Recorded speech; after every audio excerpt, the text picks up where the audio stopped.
All right, everyone. Welcome to Medicine Buddha Practice. Thank you so much for joining us um, today, wherever you are in the world. Uh, I am on Muskogee, Cherokee, and Creek land, right in Atlanta. And it is evening here on this land as well. So feel free to just, check in the chat about where you're from, where you're coming from. um, what else? Especially if you're new to, I've been away for the past two sessions or so. So it's good to be back.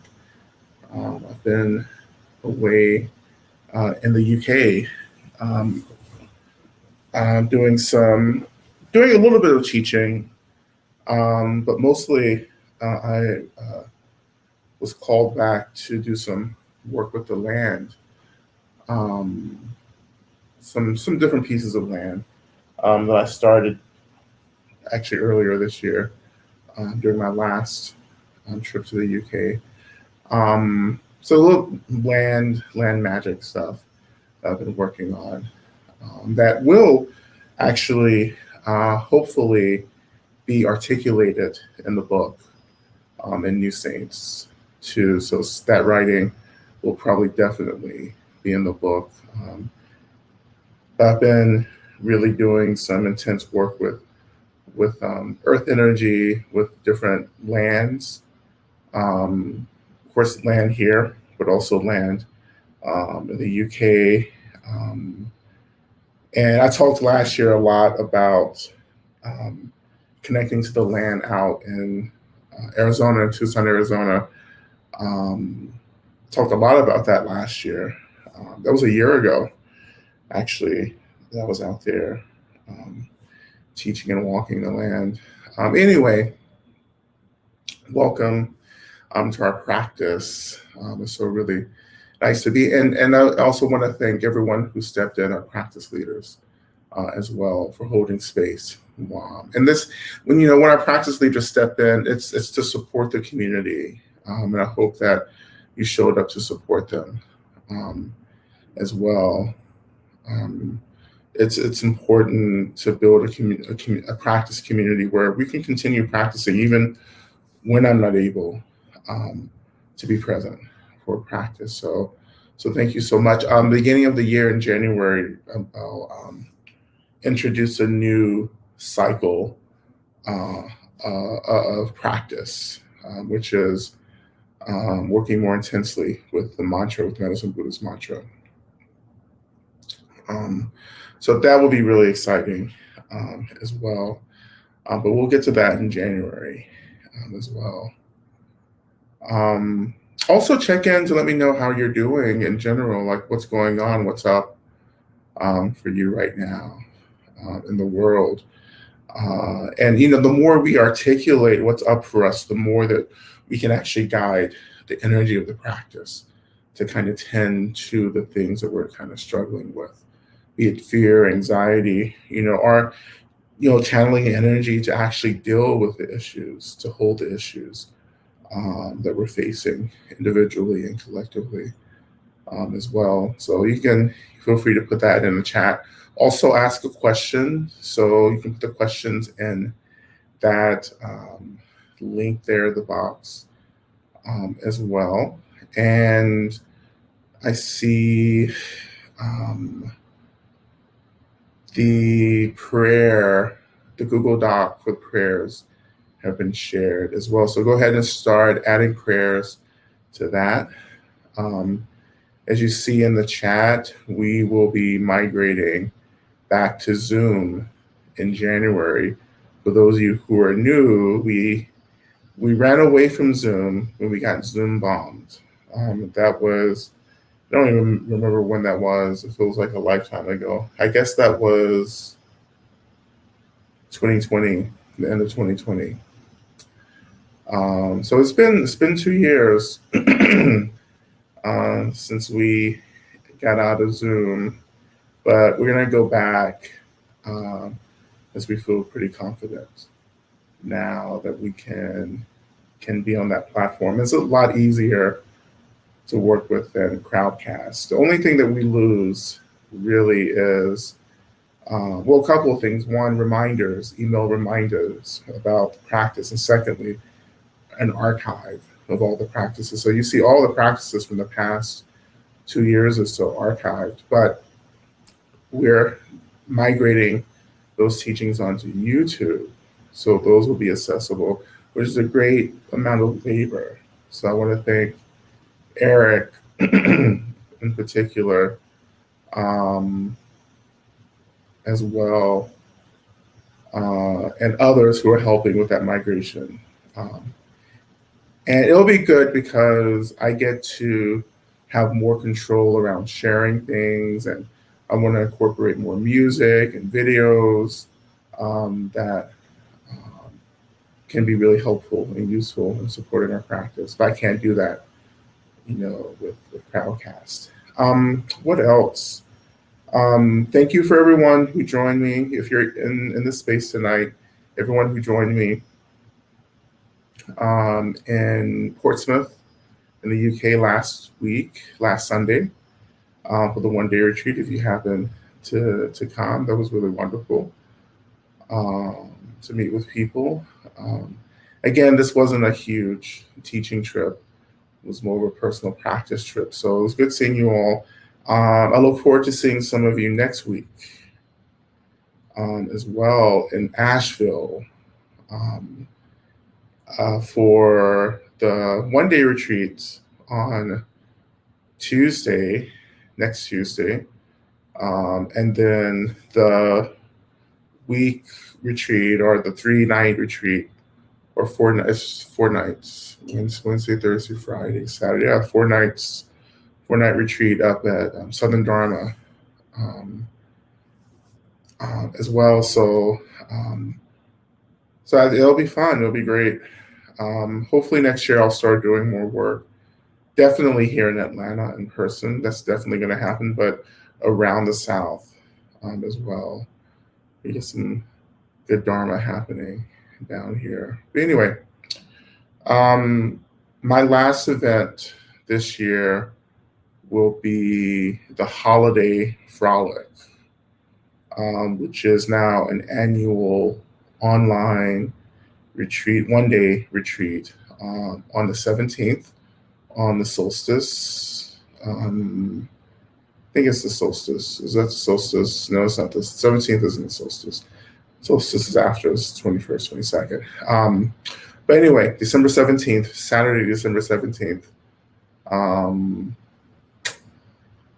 And the Holiday Frolic is, like, what's the way to talk about it? It's just like this really intense, it's really just me having fun with Christmas and then inviting people and asking them to pay money to watch me have fun with really cliche tropes of Christmas, right? That's really, really, really what it is. And I offer you the opportunity to pay to watch that. So that's what the frolic is. There will be costumes. There will be costume changes. There will be lots of music. There will be my annual book review for all the books that have come out. A lot of books that come out I tend to endorse. So we're going to be sharing all of those books in the frolic. Of course, we'll be practicing. You will also be experiencing for the 3rd year in a row. Now, this practice is older than the frolic. You will be experiencing my Christmas Carol practice. So I developed a guided journeying practice based upon Charles Dickens' A Christmas Carol, which is lovely, by the way. So that's going to happen as part of the day as well. yeah, and it's going to be on Zoom. I invite everyone who will be on camera to wear their wonderful holiday sweaters. It's going to be wonderful. It's going to be great. And everybody's going to have fun. It's just fun. We're going to have fun. We're going to practice. One day, it may be in person. So maybe it'll be something we do in person. But like if I do it in person, live, it would have to be way more intense to do it in person. Like I want to, have like special guests. Like it's like I want to do like a really my vision, and I'm uniquely positioned to pull this off. My vision is to like bridge like serious practice with a really campy queer drag queen burlesque scene. I mean, do you follow me? Like, if you go, like, I used to do this more before the pandemic, but I would go, it's a weird thing. I don't watch RuPaul's Drag Race. I don't know. I don't watch RuPaul's Drag Race, but I will go to a live show for one of the show's queens in a heartbeat. So I've gone to a couple of the shows. One that I remember is Ben Del Cream, um, and that whole vibe that the queens do when they branch out and start doing shows. Like that's the idea, but it's going to be like meditation as well. Um, so we'll see. We shall see what happens with that in the future. So anyway, that's a holiday frolic, and that's everything until the beginning of the year. I am in the last stretch of finishing New Saints, so that will be done at the beginning of the year, um, and I'll be dropping off and taking some time off, not from Medicine Buddha, but from a lot of things after Christmas to finish the draft. So once that's finished, after New Year's, we're going to be back in full swing with the programs and everything. Um, what else? Yeah, yeah. So I think that's it for me. So you have all the documents there, and let's start. Let's begin with lighting our candle for practice. And again, when we do candle work, when I do um, candle work is always particularly powerful right now as we're like moving. This is a season of light, right? Well, it's a season of darkness, that brings our attention to the importance of light, but also to the importance of darkness. And so we're journeying through the long night, right? As we start nearing um, solstice. Um, so when we light the candle, we're just remembering um, our appreciation for the light and what the light offers us, but we also understand um, that darkness is important as well as a teacher as well. But I light the candle also to call into the space clarity, um, love, compassion, care. It reminds us that no matter how confusing and disrupting and chaotic things get, there's still a level of clarity that we can take refuge in.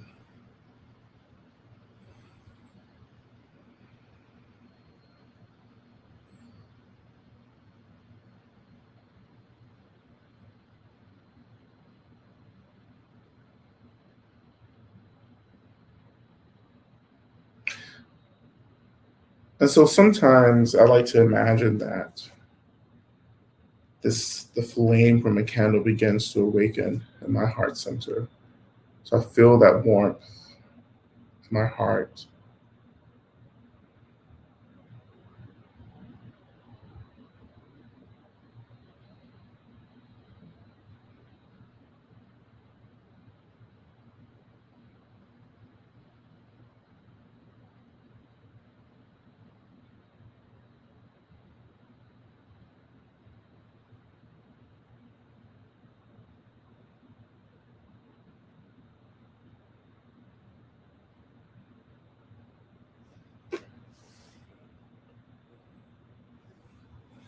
So again, just letting the light, this flame begin to awaken in the heart center.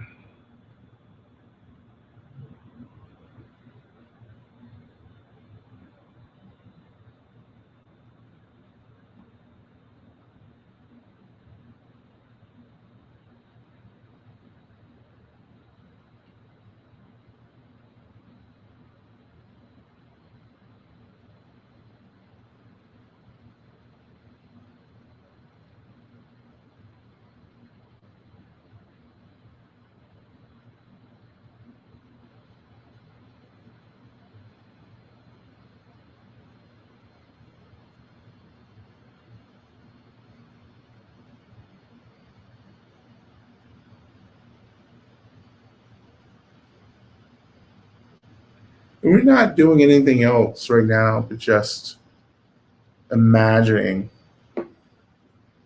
that flame, this flame, awakening in our heart center right here.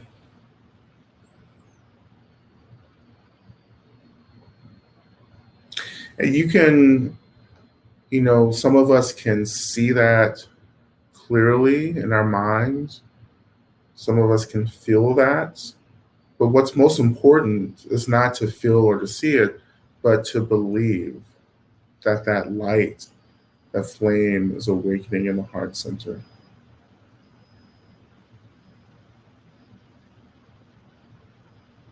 And that that flame begins to slowly radiate throughout the body.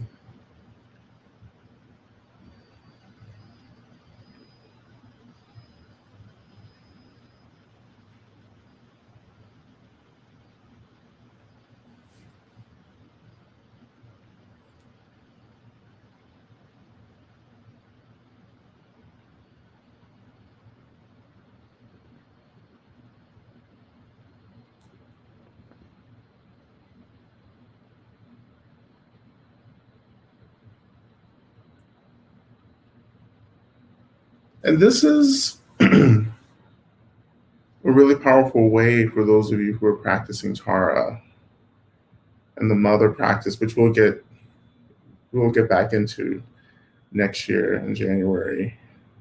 Tara and the mother. Um, but this awakening of light in the heart center radiating into the body, we begin to radiate light. That's a mother practice. Right? It's Tarama, right? Tara as the star, particularly the northern star, right? That's always fixed, always same location, right, in the sky, radiating, right? The North Star being the foundation, the root of so many disciplines of like nautical sailing traditions and magic traditions, um, astrology, astronomy, the North Star. For instance, which guided my ancestors to freedom once they left and ran away from the plantation as they escaped. That is the energy of Tara, to light the way to freedom. And what we're doing is beginning to embody that light just with a simple belief, with a simple thought that I am the light. Right? What does that feel like to say to yourself repeatedly, I am the light? right? I am the light.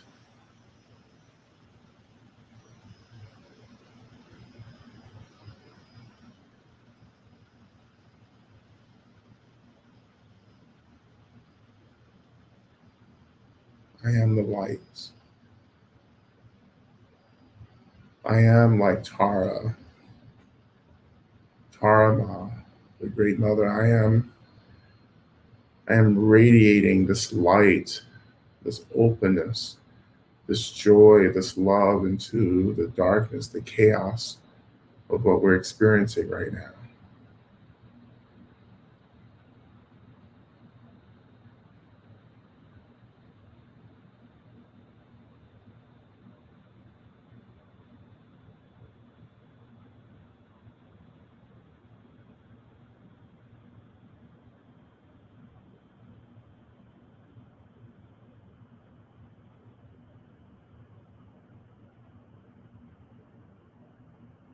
And sometimes this is my practice, right? It's just like imagining this light, letting it radiate through my body, because in doing this practice, also, we're beginning to ignite, awaken the subtle energy body, or what we call the light body, the energy, life force energy, Lung,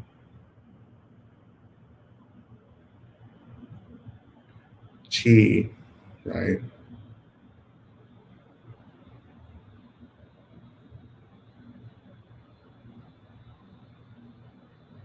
I am the light.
So again, we're not doing anything except sitting in the lights.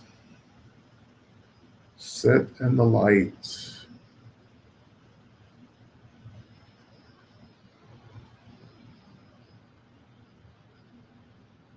It's simple. It sounds easy, but this is really a profound practice that we're engaging in, because we're shifting a narrative in our mind from always investing in these messages of how I am not the light, that I am confused, I am the expression of confusion, of chaos, you know. And we begin to shift into a new narrative which says, I am actually clarity. I am actually guiding and illuminating paths of freedom.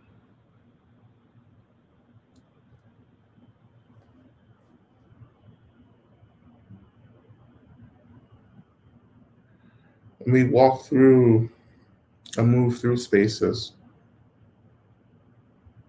where we're constantly being projected on, and those projections are never mirroring back our goodness, our light. We're often having to survive the mirroring of, our darkness, or darkness in the sense that we're no one ever reflects back to us our goodness necessarily in public places. People are just kind of reflecting on us, their fear, insecurity, which tags our fear and insecurity. So it's really hard to survive moving through spaces, right? And I never understood that until I had the experience of someone, another teacher, another Lama, sitting with me and having this experience of this teacher reflecting back goodness. And I was so confused. I'd never really experienced that before, but how this teacher was actually finding the goodness in me and giving it back to me, saying, oh, here's the good, sweet part of you that I want to offer to you. Right? And you can only do that with others when you have tapped into your own light and goodness. So you're able to hold that and then reflect that back to people around you instead of always reflecting back to people their bullshit, which can be enjoyable and fun. Do not get me wrong, but that's not how we're going to survive, in community. Not that, there is always a place for feedback, critique, and whatever, but there has to be more space just for us to see the goodness in each other. But you can't see the goodness in someone else until you're in relationship to the goodness within you. And this light practice is one of the ways that we get to this inner goodness. And by saying that we are the light.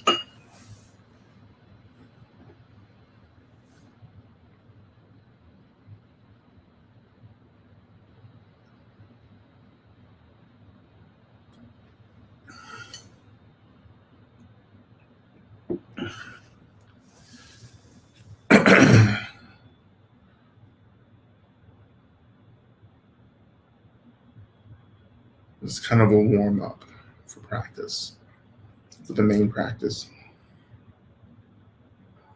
I've been thinking about, again, spiritual warfare, which will be the major theme of practice across all of my practice communities next year.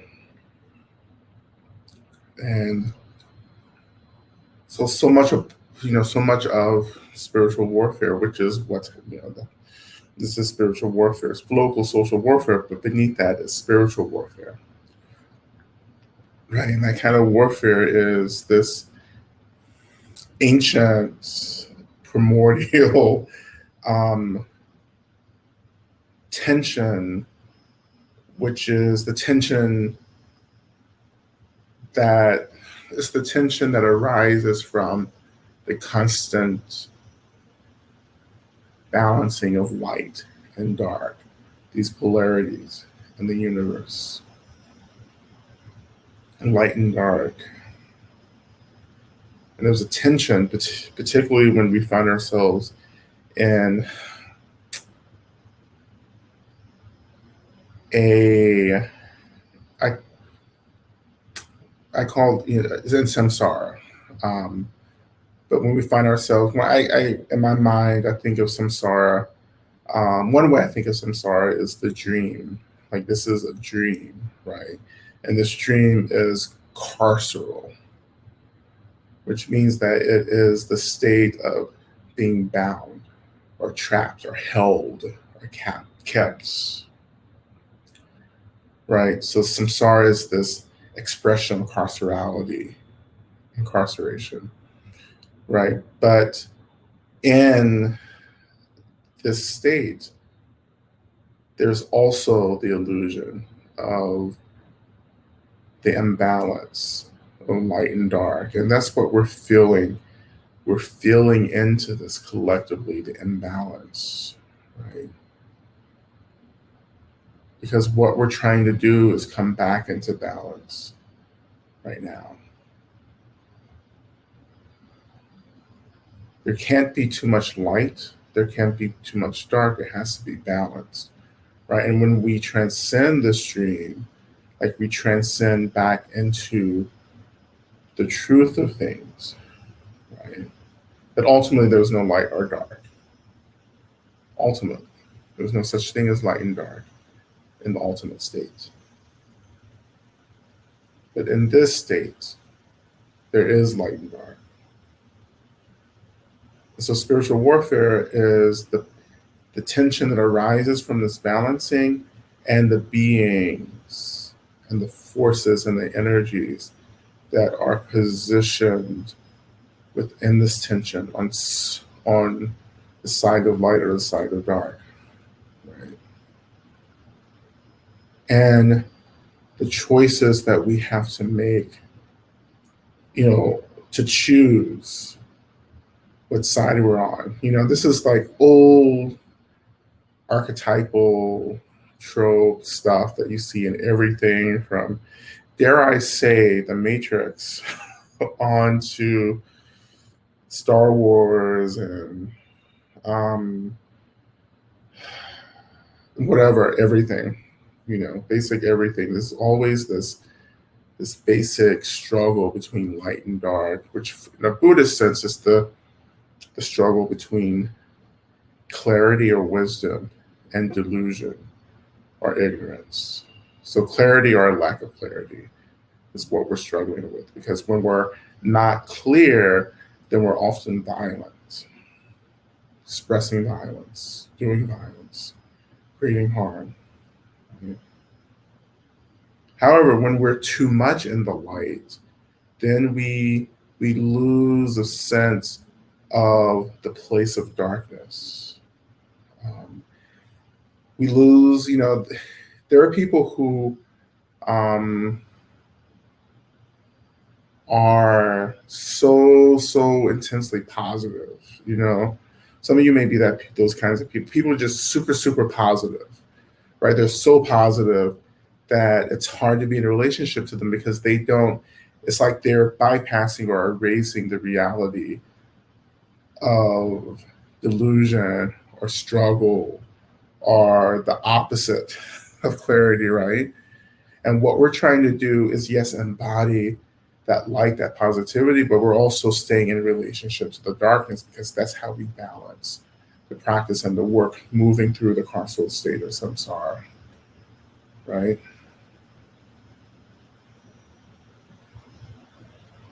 I have a whole chapter on this in New Saints, which is real intense. Sharon is about Papa Lekpa, so I think I told you. Or Papa Lekpa is one of the characters emerging in that chapter where I'm examining this very same thing. Like, how do we choose both light and dark, right? And in that choosing, develop an agency that helps us to hold space for both.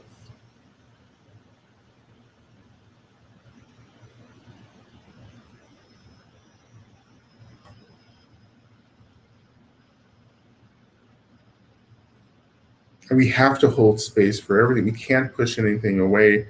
We can't grab on to stuff. We just have to hold everything, right? And that means that we have to let go of our attachment to the light, and we have to let go of our aversion to the dark.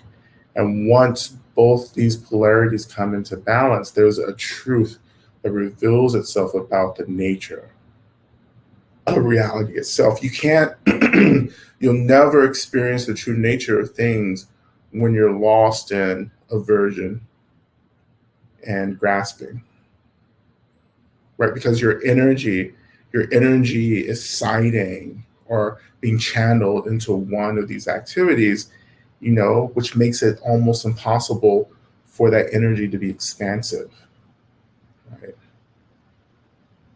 Just to be.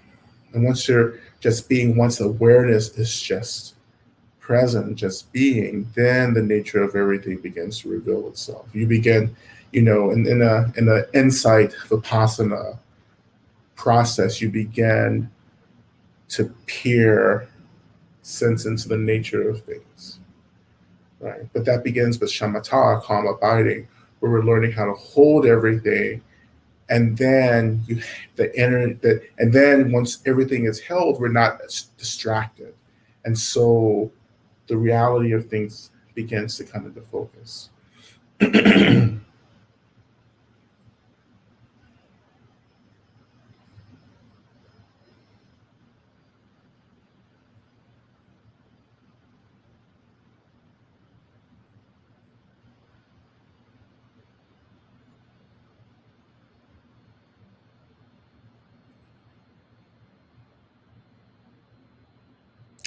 So I think so much of our work too is about letting go of our fear of the dark, what the dark is and what the dark means for us.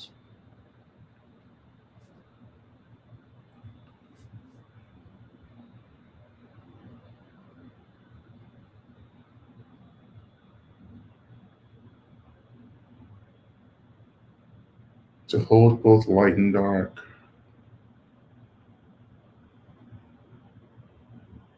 And this is what Papa Lekpa has taught me in my practice. With him,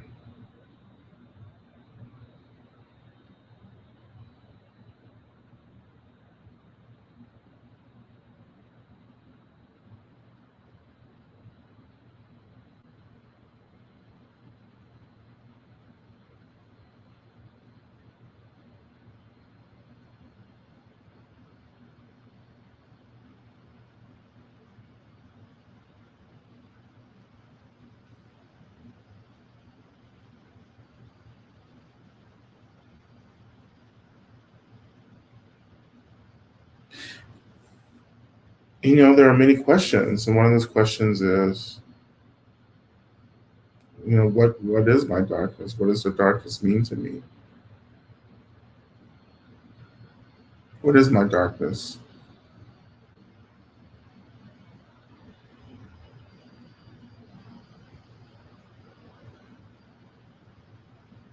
I think one of the things that will really nail people, and actually from the very beginning of New Saints, is the treatment of darkness. Like that's one of the core things is my personal relationship to darkness and what I've had to do to go into those places. Like both in my experience, right, to go into the anger, to go into the despair, sorrow, and sadness, to go into appetite, to go into lust, to go into craving, right, to go into consumption, you know. But then there is also the real bare bones ground reality of evil as well, because this is a part of it. There is real evil, right? And how do you deal with that? And what is evil, right? There are literally actually demonic forces that are extremely opposed to the light, right? And who that have been and are responsible for tremendous amounts of suffering in this world. Like how do you do how can you position, how can you be in relationship to even those forces, and what do you need to do that, right? And this is where it begins.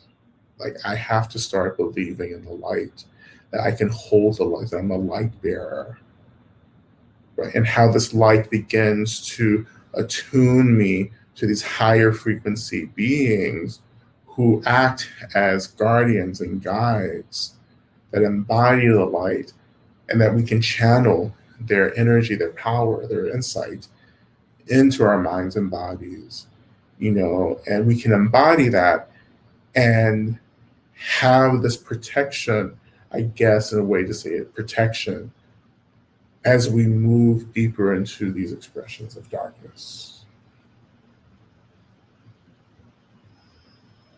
Like, I'm not afraid of the dark like I used to be.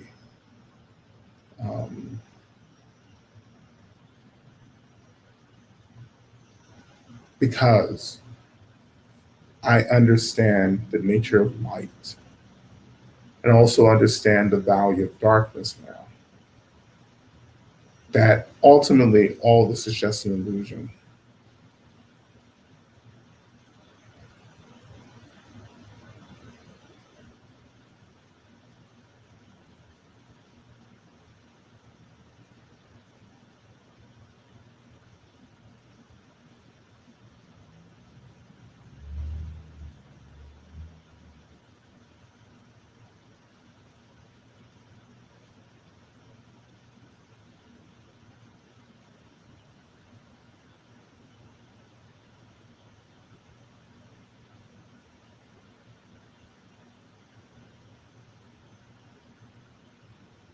And again, I want to emphasize again that in this practice of light,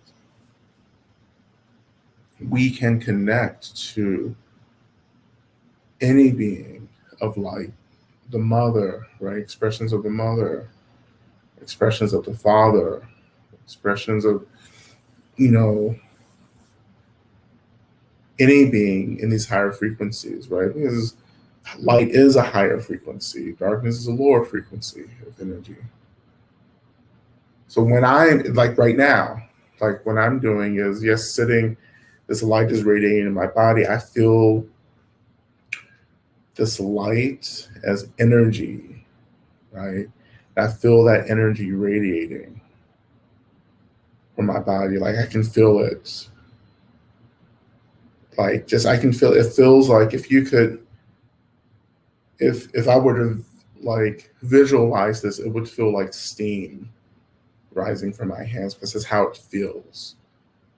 The energy is just like feels like steam rising, right? A lot of heat.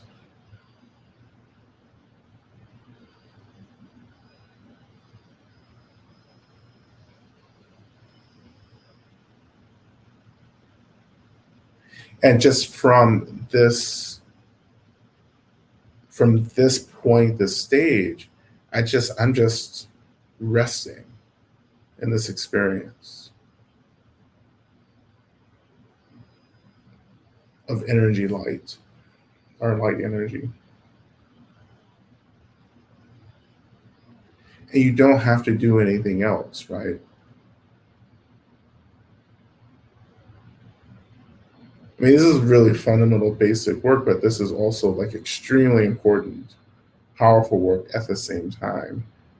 And this is the thing that like always blows me away is that like some of the most profound advanced practices, start here. Like it doesn't have to start with a lot of spells and, and grids and, mantras and mandalas, or altars or whatever we're using in the work, right? It just begins with this belief that I am the light, right?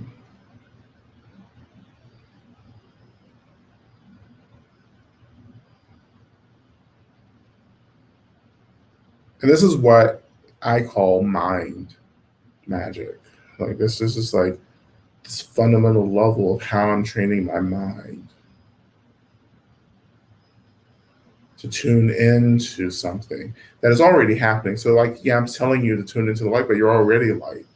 Like you have the energy body that's already lit, right? To certain, we all are at different levels with the intensity and the awakening of our light bodies, but the light body is still there for all of us, right?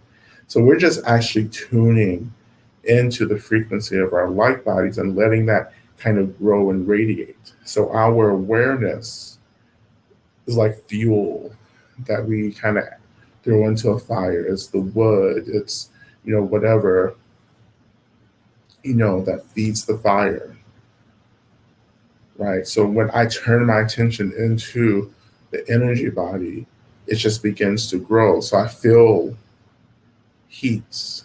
I'm feeling getting warm now. And this is Tumo as well. Like Tumo isn't, now here I go again, right? But like Tumo isn't this like super intense, magical, mystical thing. It's just awareness and where we place our awareness and how we hold our awareness. Is really what it is. Right?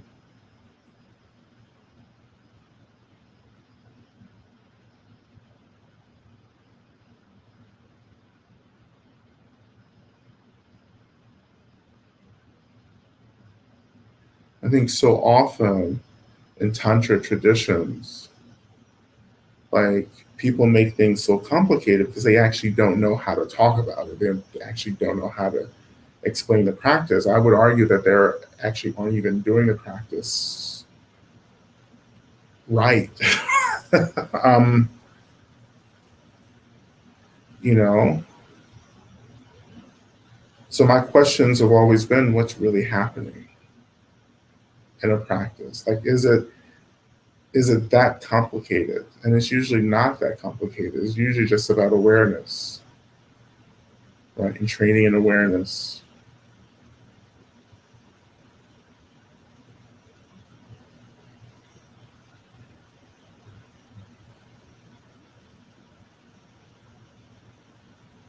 And as this light, this energy grows around you, I want you to imagine that you're attracting, calling into the space your benefactors, your seven homecomings, right? If you're practicing seven homecomings,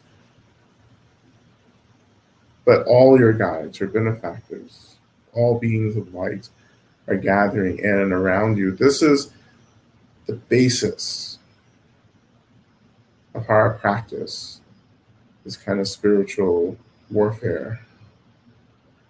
I have to gather, my guides, these beings vibrating on higher frequencies. So gather your benefactors. And if you're new to this, just opening your mind and saying, welcome to any being who loves me, who wants me to be free and well and safe, resourced.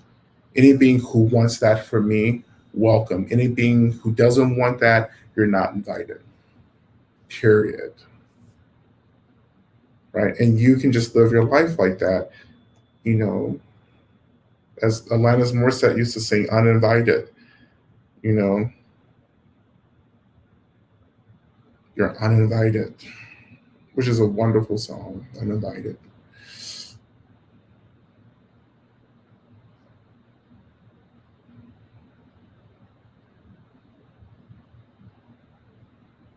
What does she say? But you're not allowed. You're uninvited.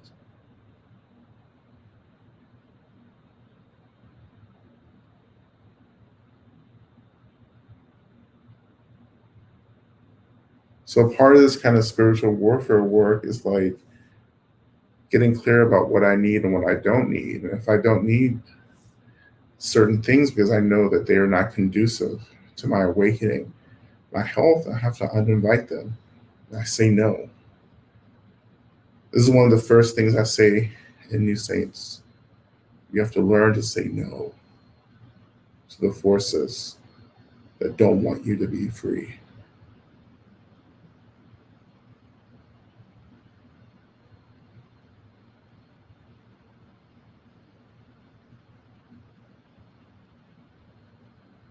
So again, calling your benefactors into the space they're gathering around you, filling the space that you're in, and just feeling, noticing, experiencing them.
I want to move into our first mantra, Minasange Kino Soha, right? To start really,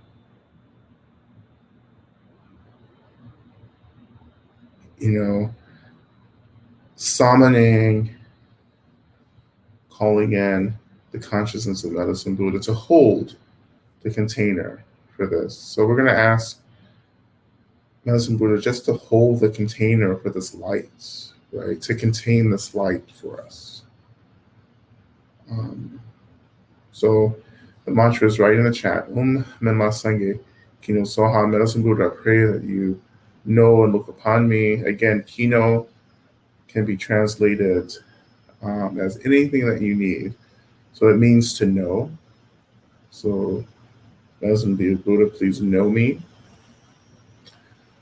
But sometimes I need Medicine Buddha to do more than know me. I need Medicine Buddha to think of me, to move within me. Medicine Buddha, please hold me. Medicine Buddha, please heal me. Medicine Buddha, please heal my loved ones. Please heal the world. Please heal the land. Right?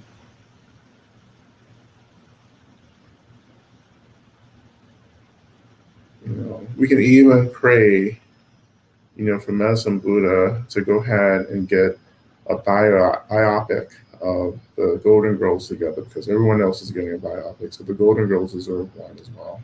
I'm just putting that out there.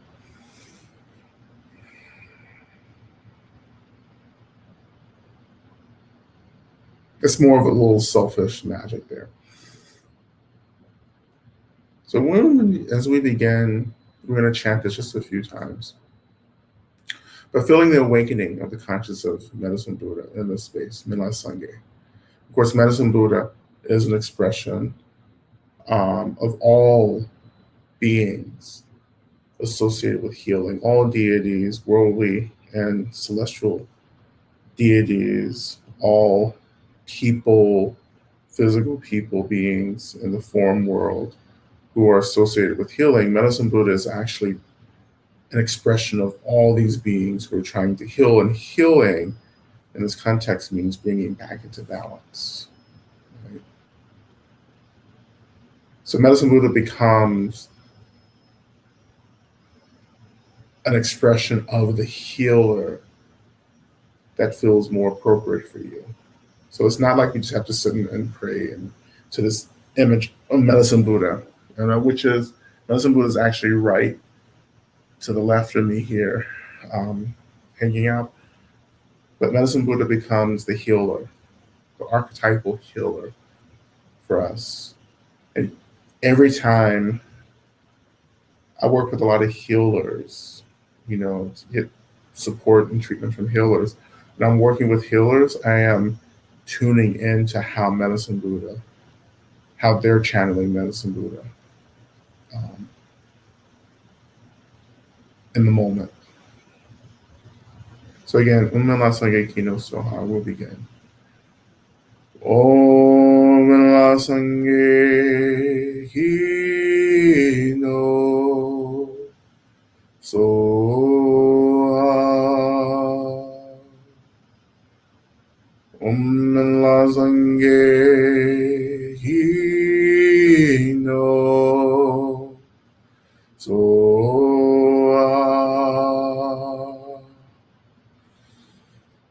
Om La Sange Hino Soha.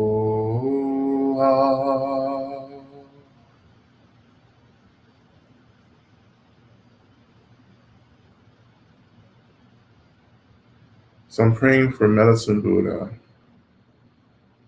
to arise for you in a way that's appropriate for you and where you're at, from the cultures and communities that you come from.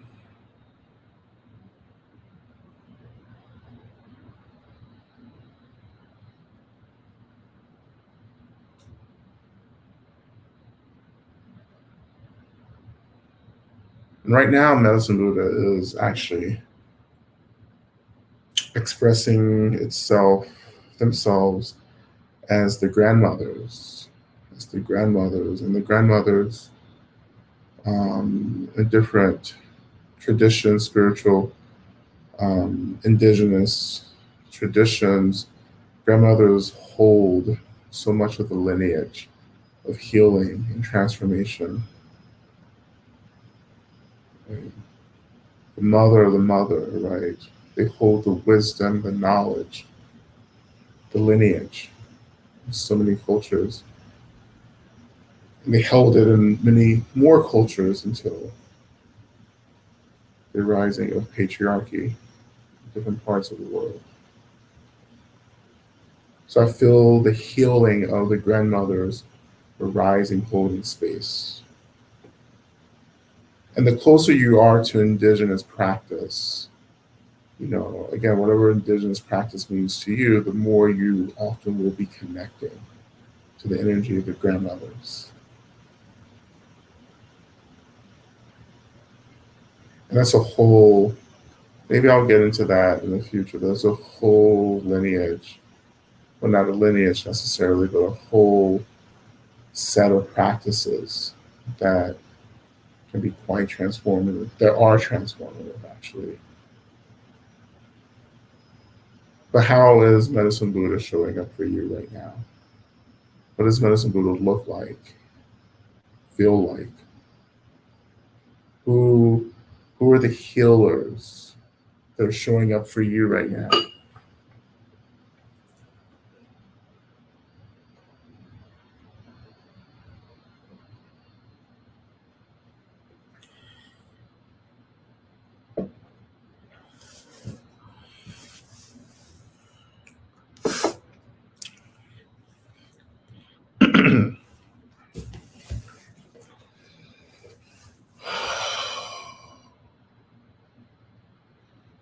So we're going to begin to transition into our main mantra. And as you can chant along, you can just listen, whatever.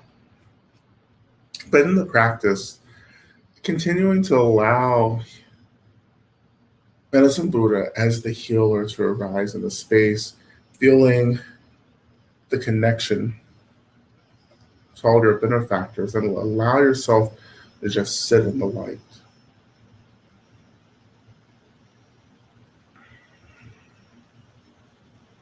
We'll do this for a couple of minutes, then we'll offer prayers. Then we'll come back and do a little more mantra to close up for the evening. Just let the light shine.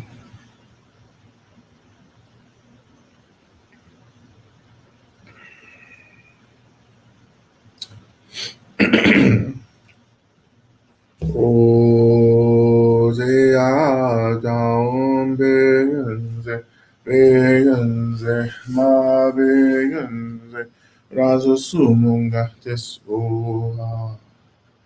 Te Ana Begenze, Begenze, Ma Begenze, Raza Sumunga Tesoa. Te Ata Begenze, Begenze, Ma Begenze, Raza Sumunga Tesoa. Te Ada Begenze, Begenze, Ma Begenze, Raza Sumunga Tesoa. Te Ada Begenze, Begenze, Ma Begenze, Raza Sumunga Tesoa. Te Ada Begenze, Begenze, Ma Begenze, Raza Sumunga Tesoa. Te Ada Begenze, Begenze, Ma Begenze, Raza Sumunga Tesoa. Te Ada Begenze, Begenze, Ma Begenze, Raza Sumunga Tesoa. Te Ada Begenze, Begenze, Ma Begenze, Raza Sumunga Tesoa. Te Ada Begenze, Begenze, Ma Begenze, Raza Sumunga Tesoa.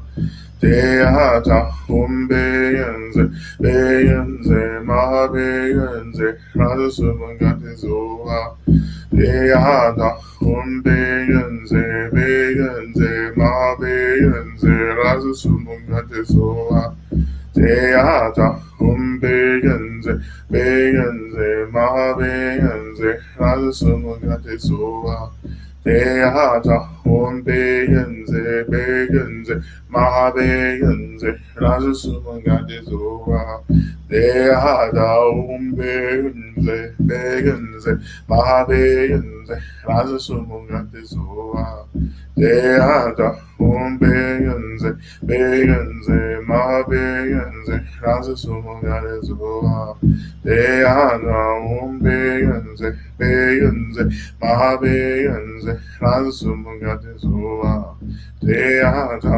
umbeyenze beyenze mabeyenze razasumangatezoa Deata umbeyenze beyenze mabeyenze razasumangatezoa Deata umbeyenze beyenze mabeyenze razasumangatezoa Deata umbeyenze beyenze mabeyenze razasumangatezoa Deata umbeyenze beyenze mabeyenze razasumangatezoa Deata umbeyenze beyenze mabeyenze razasumangatezoa Deata umbeyenze beyenze mabeyenze razasumangatezoa Deata umbeyenze beyenze mabeyenze razasumangatezoa Deata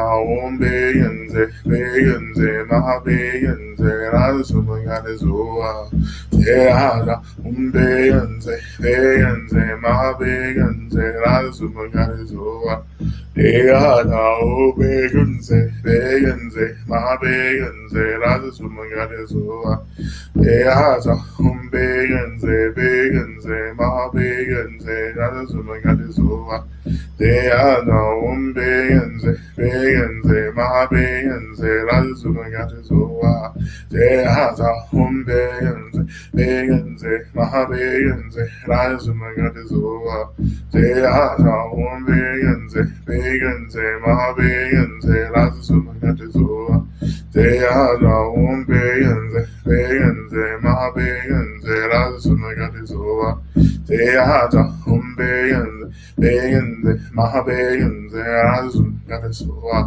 Deata umbeyenze beyenze mabeyenze razasumangatezoa Deata umbeyenze beyenze mabeyenze razasumangatezoa Deata umbeyenze beyenze mabeyenze razasumangatezoa Deata umbeyenze beyenze mabeyenze razasumangatezoa Deata umbeyenze beyenze mabeyenze razasumangatezoa Deata umbeyenze beyenze mabeyenze razasumangatezoa Deata umbeyenze beyenze mabeyenze razasumangatezoa Deata umbeyenze beyenze mabeyenze razasumangatezoa Deata umbeyenze beyenze mabeyenze razasumangatezoa Deata umbeyenze beyenze mabeyenze razasumangatezoa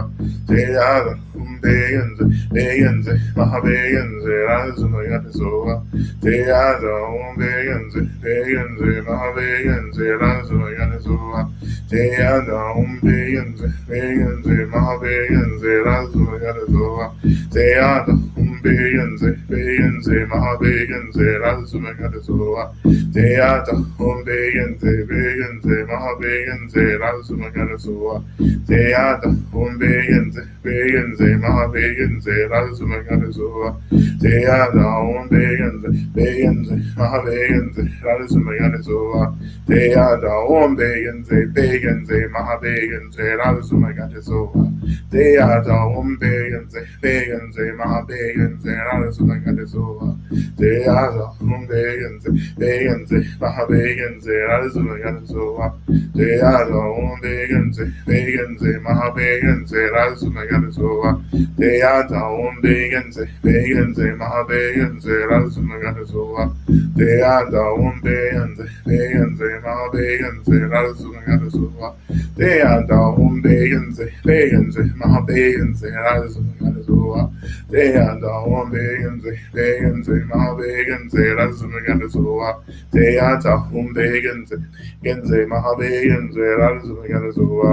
Deata umbegenze, begenze, mahabegenze, Radasumagadesova. Deata umbegenze, begenze, mahabegenze, Radasumagadesova.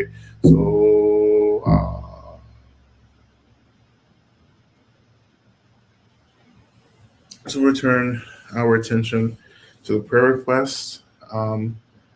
If you're still writing, just take a few moments. Go ahead and just finish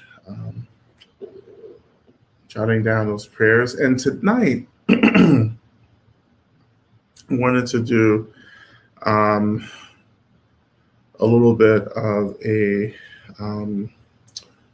special acknowledgement. And let me just get to the prayers myself.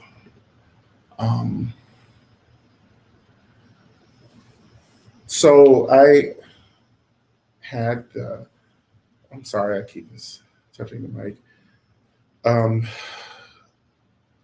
Years ago, I have a dear friend, who some of you may know from earlier songers that I was a part of, named Fanny.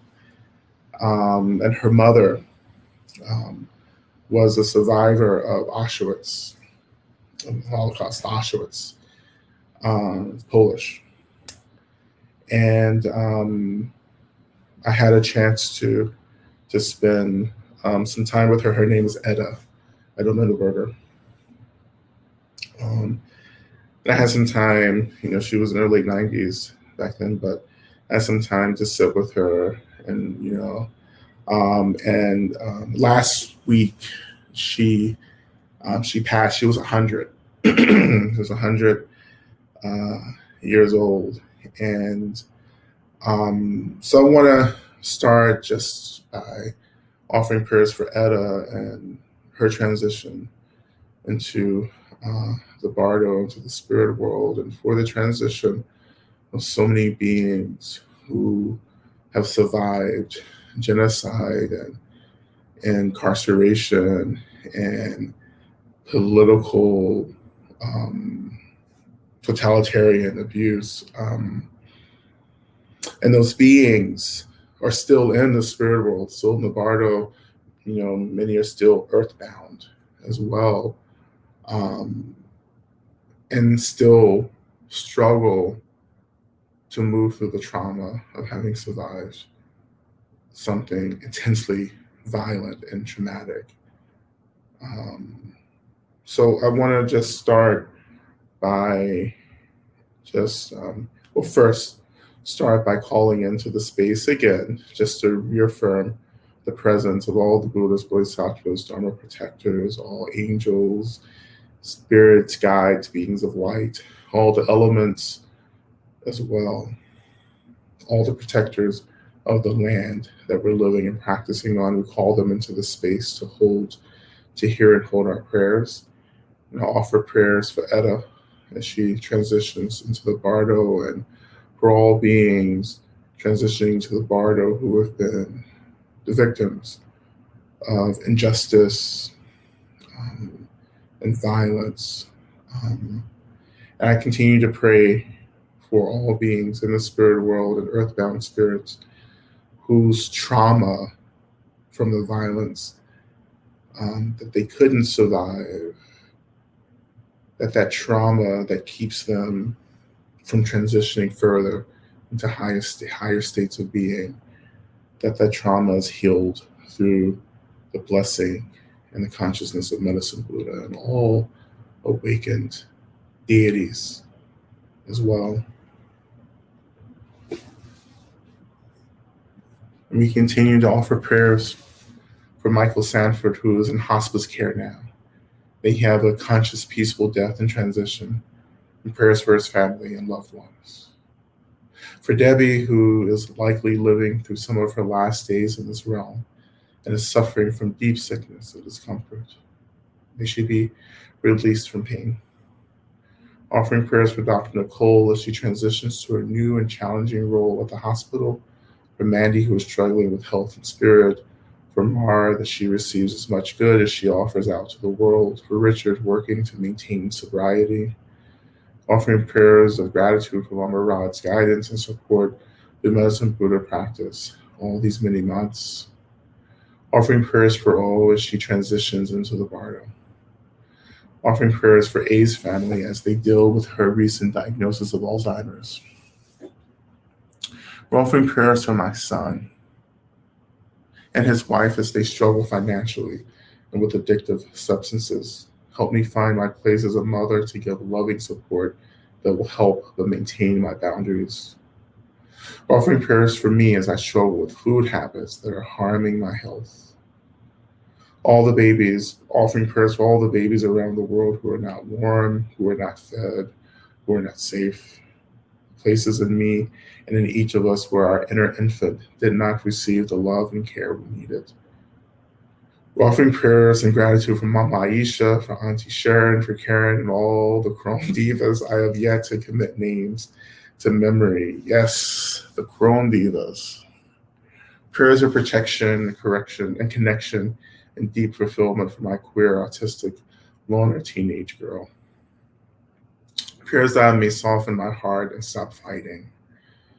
Prayers for all the storytellers, healers, and artists that they may be supported and loved in their creation. Prayers for my relationship with my mother. May we see each other with compassion, forgiveness, and grace. Prayers of gratitude for the Sangha and for Lama Rod. Prayers that I receive guidance with my vocation such that I have room to give abundantly and also be released from the drag on my spirit with my current vocational situation. For Randa and everyone who has chronic pain, may they find ease in their bodies. Prayers for all those sleepwalking through their lives, not suspecting that their mate might be more beyond what they have settled for, that love pierce the walls of their heart and lets the light flood in. Prayers for my mother Susan as she navigates her 8th month of long COVID. Prayers for my grandmother Arlene as she navigates old age and sickness. Prayers of protection for all the earth's wild places, all her animals and the most vulnerable of her people. Prayers for all Native peoples under oppressive systems. Prayers of healing and support for my friend Jessica and her children as her husband, Father Stephen, travels through the bardos. Prayers for my collective relentless body, which is holding tension and conflict as we try to learn how to work together and our coping mechanisms come into conflict with each other as its members deal with chronic illness. Offering prayers for Cinema as she begins the end of life process. Prayers for me and that I recover from COVID with ease. Prayers for my friend Sandra. Prayers for Maureen, who passed recently. Prayers for my daughter Atona and her husband Dan. Also prayers for his father Abraham, who is navigating dementia, asking for forgiveness in his lucid moments. Prayers for his wife Sarah. Prayers for all students where I interned that have navigated a suicide on campus this month. Prayers to my benefactors, seen and unseen, known and unknown. May I be protected while I traverse and hold so much. May all legal issues resolve with ease. Prayers to Kelly as they continue to navigate their healing journey. I wish them strength, and may they receive even just a fraction of the love that they give. Prayers to my brother and his partner who are struggling with severe substance use disorder. There are no resources available in the state where we live. I hope they find some light as they go through dark times. We're offering prayers for clarity while dealing with chronic health issues, prayers to be lifted from the depression that comes with these struggles. Prayers for all to deal with anger in productive and kind ways.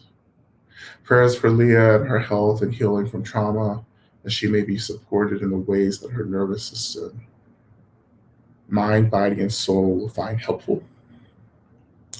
Prayers for my nephew George and his ongoing struggle with schizophrenia. May he and my sister and his siblings be held as they all do their very best to move through each day. Prayers for the well-being of all of my elders, that they receive the care and nourishment they need.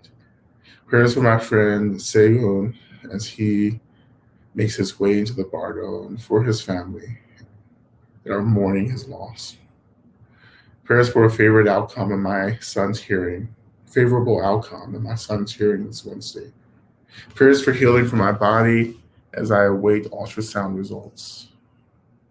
Offering prayers for Alyssa and their job as residential counselor working with teenagers who have been through trauma in and out of the shelter and not getting the support that is needed. Prayers for the people of China, may their voices be heard and their hearts be held. Prayers for the man that tried to rape me this weekend. May he get the healing he needs to undo the violence and internalized misogyny that fuels him and all men, male-bodied people. May all men realize their connection to upholding misogyny and begin the work of addressing their trauma so all of us can be free from violence. Offering prayers for clean margins and a minor outpatient surgery on Friday to remove an extremely small tumor, which will mean no further treatment will be needed. Offering prayers for my friend Shava Bailey, who is very ill with high fever, for Shaya Eisenberg with degenerative spinal disease, that a pain blocker works to relieve his chronic pain, for Rita, Richard, Annalise, and Laura traveling to the Bardos, for Kelly's heart to stay in sinus rhythm, for healing energy for my grown children working with their small children on the autism spectrum, for my son's health and growth. Prayers for the children in my family as they grow into puberty towards the next phase of life. May they find support. May they process the trauma that the adults exposed them to. May they have moments of happiness and success and self-love. May we transform unhealthy family patterns and dynamics. We're offering prayers for the Ukraine and everyone in the region. Prayers for Brittany, who other prisoners and all other prisoners with unreal sentences that in no way fit their crime. Prayers for Paul recovering from colon cancer and for all recovering from illness.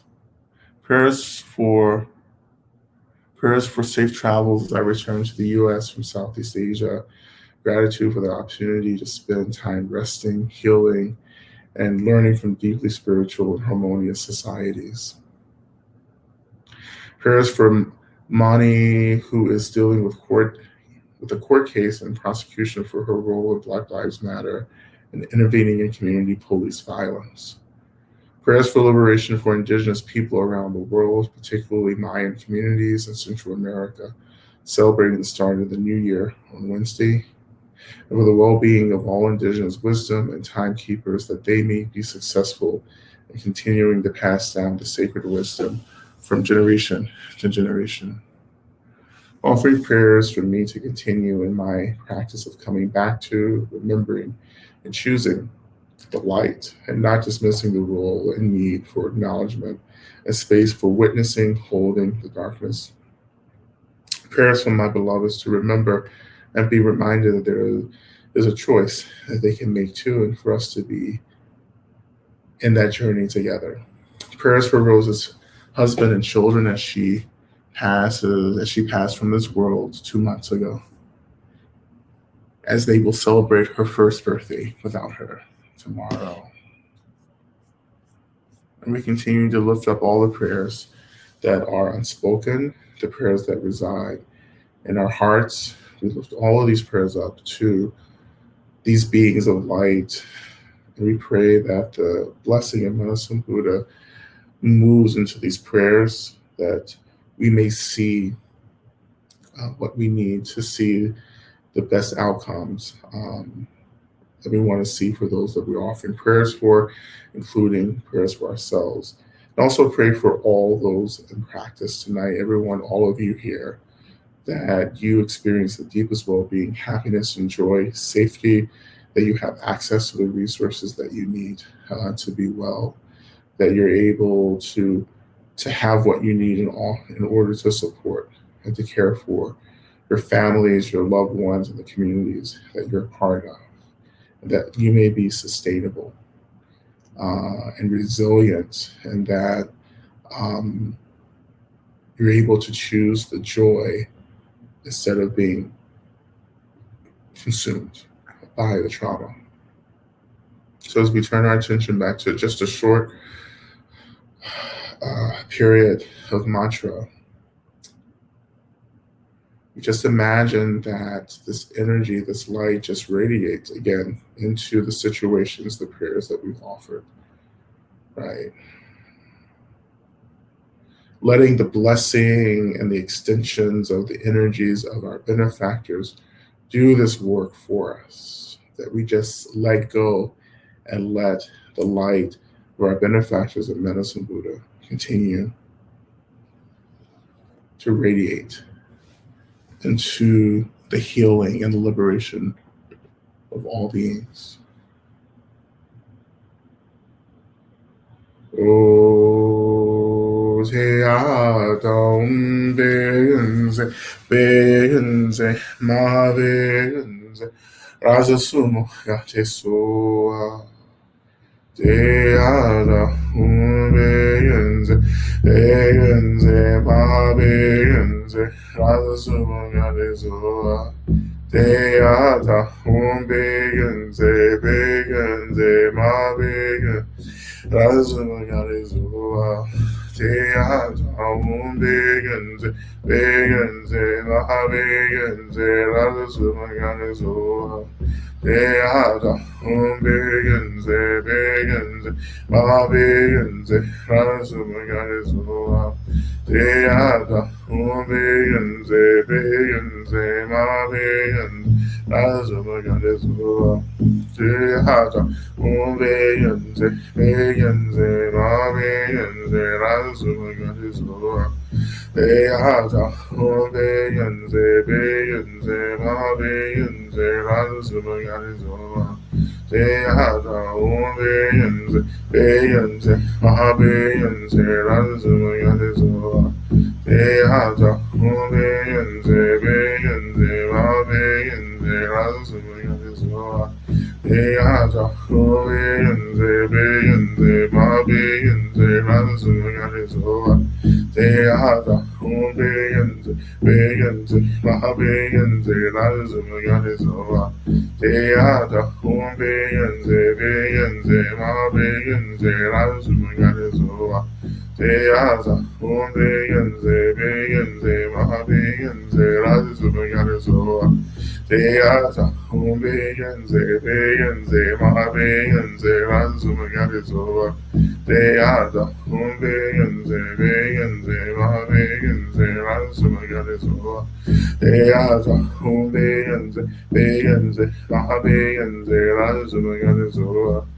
Teata, Begenze, Begenze, Ma Begenze, Razumagarizoa, Teata, Begenze, Begenze, Ma Begenze, Razumagarizoa, Teata, Begenze, Begenze, Ma Begenze, Razumagarizoa, Teata, Begenze, Begenze, Ma Begenze, Razumagarizoa, Teata, Begenze, Begenze, Ma Begenze, Razumagarizoa, Teata, Begenze, Begenze, Ma Begenze, Razumagarizoa, Teata, Begenze, Begenze, Ma Begenze, Razumagarizoa, Teata, Begenze, Begenze, Begenze, Razumagarizoa, Teata, Begenze, Begenze, Ma Mahabeyanze, Lazumagazoa, Deata, Humbeyanze, Beyanze, Mahabeyanze, Lazumagazoa,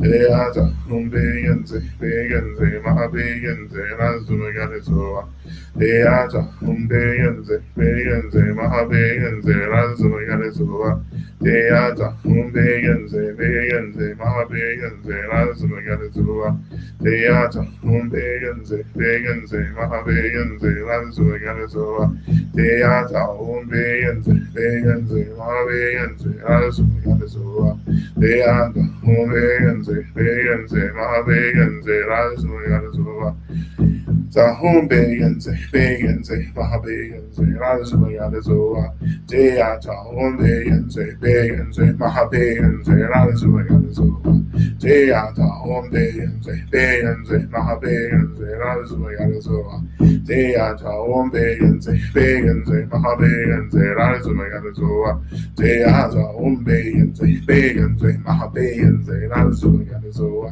Deata, Humbeyanze, Beyanze, Mahabeyanze, Lazumagazoa, Deata, Humbeyanze, Beyanze, Mahabeyanze, Lazumagazoa, Deata, Humbeyanze, Beyanze, Mahabeyanze, Lazumagazoa, Deata, Humbeyanze, Beyanze, Mahabeyanze, Lazumagazoa, Deata, Humbeyanze, Beyanze, Mahabeyanze, Lazumagazoa, Deata, Humbeyanze, Beyanze, Mahabeyanze, Lazumagazoa, Tahumbeyanze, Beyanze, Mahabeyanze, Lazumagazoa, Deata, Humbeyanze, Beyanze, Mahabeyanze, Lazumagazoa, Deata, Humbeyanze, Beyanze, Mahabeyanze, Lazumagazoa, Deata, Humbeyanze, Beyanze,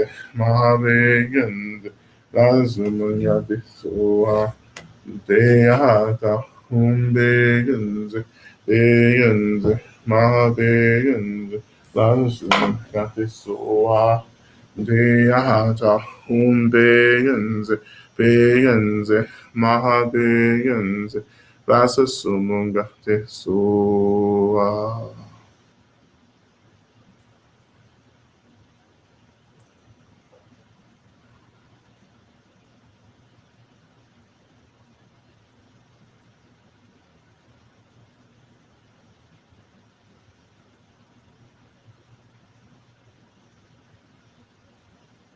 And as we begin to transition out of the practice, we turn our attention back to our benefactors and light and energy and everything that's surrounding us. And we thank all of our benefactors for their love, their guidance. We offer a final prayer to our benefactors that they continue always to work on the behalf of our liberation and liberation of all beings.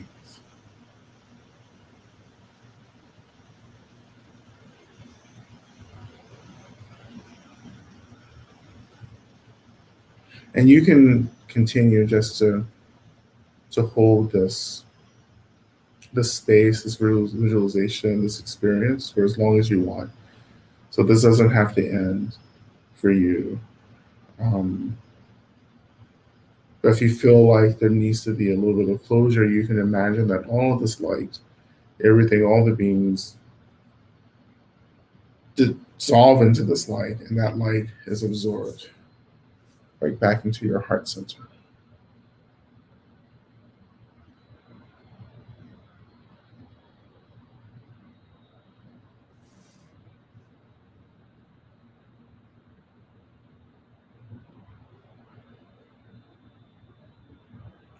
Then we'll just turn our attention to Shantideva's prayer, and we'll recite that 3 times to close our session out for today.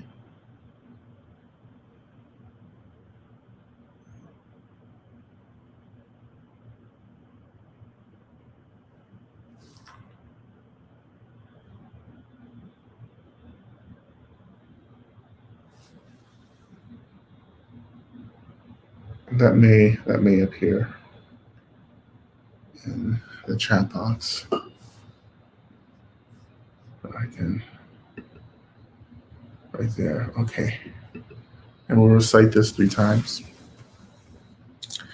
May I be a protector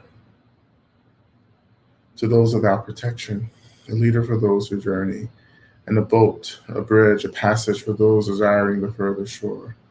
May the pain of every living creature be completely cleared away. May I be the doctor and the medicine. And may I be the nurse for all sick beings in the world until everyone is healed.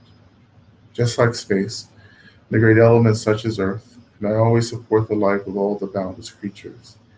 And until they pass away from pain, may I also be the source of life for all the realms of varied beings that reach into the ends of space. May I be a protector to those without protection, a leader for those who journey, and a boat, a bridge, a passage for those desiring the further shore. May the pain of every living creature be completely cleared away. May I be the doctor and the medicine, and may I be the nurse for all sick beings in the world until everyone is healed.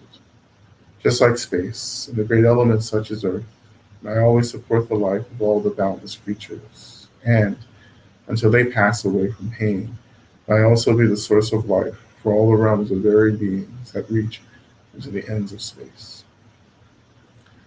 And finally, may I be a protector to those without protection, a leader for those who journey, and a boat, a bridge, a passage for those desiring the further shore. May the pain of every living creature be completely cleared away. May I be the doctor and the medicine. May I be the nurse for all sick beings in the world until everyone is healed. Just like space and the great elements such as earth, may I always support the life of all the boundless creatures. And until they pass away from pain, may I also be the source of life for all the realms of varied beings that reach into the ends of space.